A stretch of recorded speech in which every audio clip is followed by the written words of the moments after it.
We're breaking down Jets and Avs, John. And let's start with Nathan MacKinnon. In game one, I thought Adam Lowry did a fantastic job clamping down on the Avs superstar. Game two, that changed a little bit. What was behind MacKinnon, or what has been behind the Jets being able to stifle MacKinnon a bit in this series? Well, it goes back to the preview that we had prior to the series was you got to mitigate, right? You can only mitigate. He's got 3 points in this series, even though that they've scored at this point, they've scored 11, one of them being an empty netter.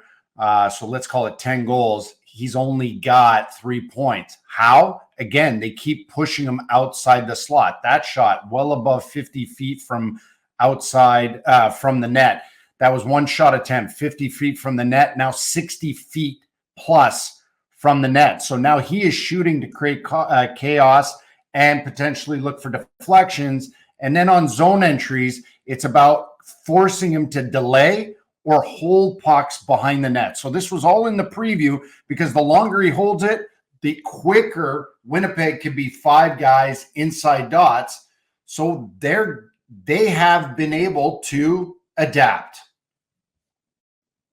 Okay, so they've been able to adapt. Alexander Georgiev has been able to adapt. And I'm always curious, how much is it on the goalie? How much of it is on the play in front of him? So if you were to look at the difference between game one, 696 save percentage, and game two, 933, what was different, Georgiev or the way the Avs defended?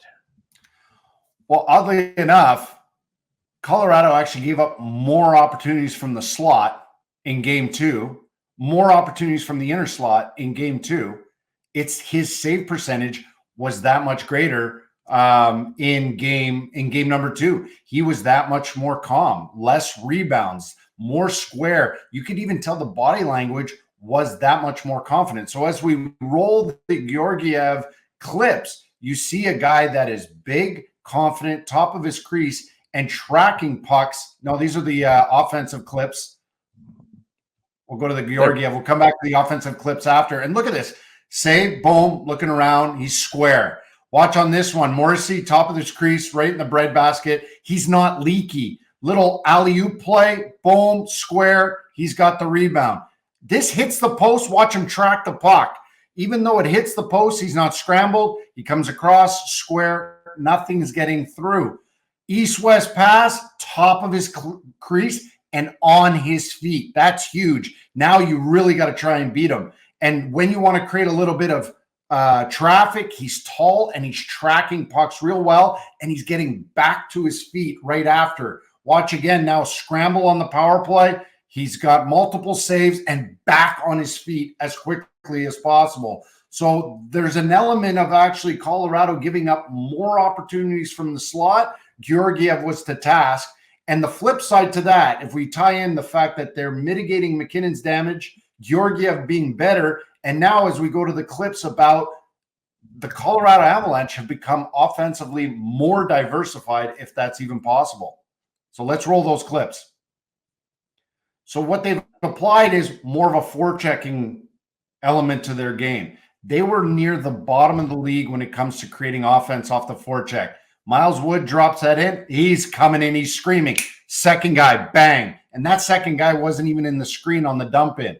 Here, defensive play, where they become more efficient is how quickly they get up ice. And that's Colton, who leads the breakout. Watch this high IQ pass by Zach Parise, and bang, he drops that. And that's why Parise has been able to go up the lineup because of what he's got between the ears.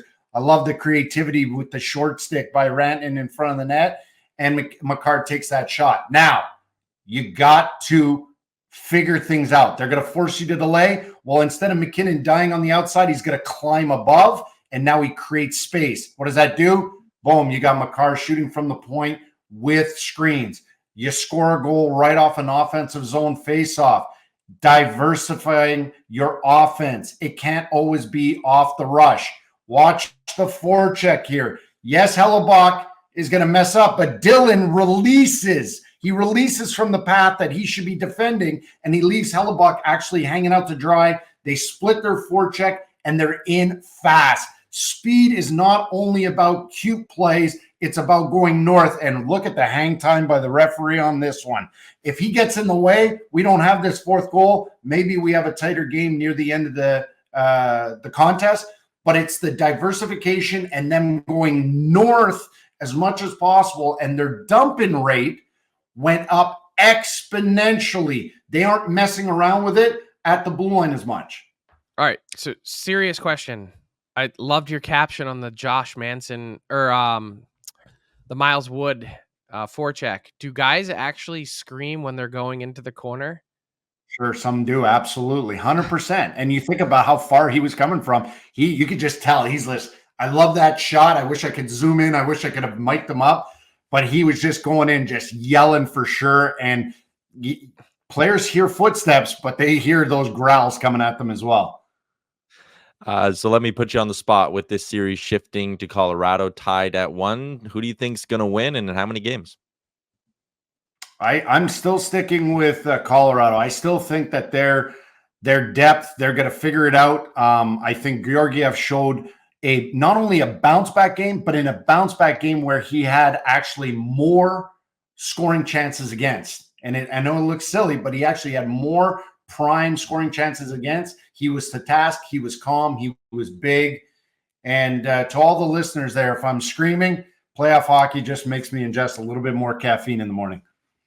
The only crime here is that we're not going to get to see one of Jon Goyens' proteges in this series with Jonathan Drouin out.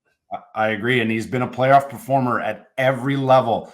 He's been a playoff MVP in midget AAA, in major junior, wearing a Mem Cup and a Memorial Cup, and a Quebec major junior. And he was good in playoffs everywhere he's been. So hopefully they could get to that second round and he could get back in the lineup. What's up, hockey fans? If you enjoyed that video, then you need to be hitting the subscribe button right here at Daily Faceoff. Exclusive interviews and analysis from our hockey insider Frank Seravalli, fantasy updates from Brock Sagan, and a daily live show at noon Eastern, Monday through Friday. You don't want to miss any of the fantastic content, so hit that subscribe button.